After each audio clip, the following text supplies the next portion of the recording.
கர்த்தருக்கு ஸ்தோத்திரம். இந்த நாளுக்கான தேவ வார்த்தை எரேமியா புஸ்தகம் 29ஆம் அதிகாரம் 11வது வசனம். நீங்கள் எதிர்பார்த்திருக்கும் முடிவை உங்களுக்கு கொடுப்பேன்.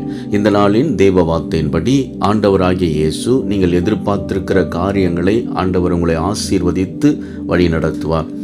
சீரிய தேசத்தின் படத்தளபதியான நாகமான் குஷ்டரோக வியாதினால் பாதிக்கப்பட்டிருந்தான். அவன் தன் வீட்டில் வேலை செய்த சிறு பிள்ளையின் வார்த்தையின் மேல் விசுவாசித்து இஸ்ரவேல் தேசத்தில் உள்ள எலிசா தீர்க்கதரிசியை பார்க்க வந்தான். எலிசா தீர்க்கதரிசியின் ஆலோசனைப்படி அவன் கீழ்ப்படிந்ததனாலே குஷ்டரோக வியாதியிலிருந்து அற்புத சுகத்தை பெற்றுக்கொண்டான் என்று வேதத்திலே வாசிக்கிறோம்.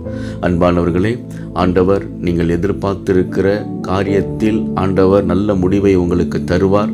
உங்கள் குடும்பத்தில், தொழிலில், பிள்ளைகளுடைய படிப்பில் நீங்கள் எதை விண்ணப்பம் பண்ணி கொண்டு இருக்கிறீர்களோ அதில் ஆண்டவர் ஆசீர்வதிப்பார், சமாதானத்தினாலே நிரப்புவார். நீங்கள் எதிர்பார்க்கும் காரியத்தை அவர் வாய்க்க செய்து உங்களை வழி நடத்துவார். விசுவாசியுங்கள், மகிழ்ந்து களி கூறுங்கள். இயேசு உங்களை ஆசீர்வதிக்கிறார். ஆமேன்.